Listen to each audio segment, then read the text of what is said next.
Ikawalong kabanata. Ang ikapitong selyo. Nang tanggalin ng tupa ang ikapitong selyo, tumahimik ang langit ng mga kalahating oras.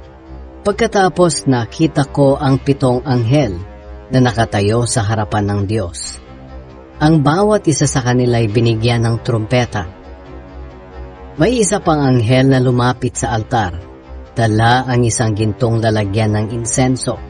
Binigyan siya ng maraming insenso para maisama niya sa mga dalangin ng lahat ng mga pinabanal ng Diyos at maihandog sa gintong altar sa harap ng trono. Mula sa kamay ng anghel ay pumailan lang sa harap ng Diyos ang usok ng insenso kasama ang mga panalangin ng mga pinabanal. Pagkatapos kumuha ang anghel ng mga baga sa altar at pinuno ang lalagyan ng insenso at inihagis sa lupa at bigla namang kumidlat, kumulog, umugong at lumindol. Ang mga trompeta.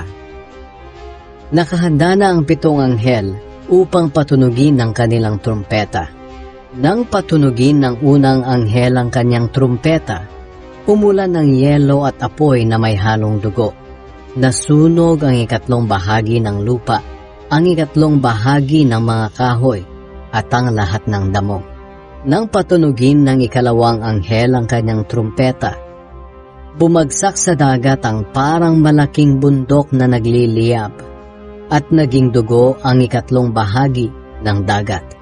Namatay ang ikatlong bahagi ng mga nabubuhay sa dagat, at nawasak ang ikatlong bahagi ng bilang ng mga sasakyang pandagat. Nang patunugin ng ikatlong anghel ang kanyang trumpeta, nahulog mula sa langit ang isang malaking bituing nagliliyab na parang sulo at tumama sa ikatlong bahagi ng mga ilog at mga bukal. Ang pangalan ng bituin ay Mapait, kaya pumait ang ikatlong bahagi ng tubig at maraming tao ang namatay nang makainom ng tubig na iyon. Nang patunugin ng ikaapat na anghel ang kanyang trumpeta, napinsala ang ikatlong bahagi ng araw, ang ikatlong bahagi ng buwan, at ang ikatlong bahagi ng mga bituin, kaya nabawasan ang mga liwanag nito. Nawala ang ikatlong bahagi ng liwanag sa araw at sa gabi. Pagkatapos, nakita ko ang isang agila na lumilipad sa himpapawid at sumisigaw ng malakas. Nakakaawa!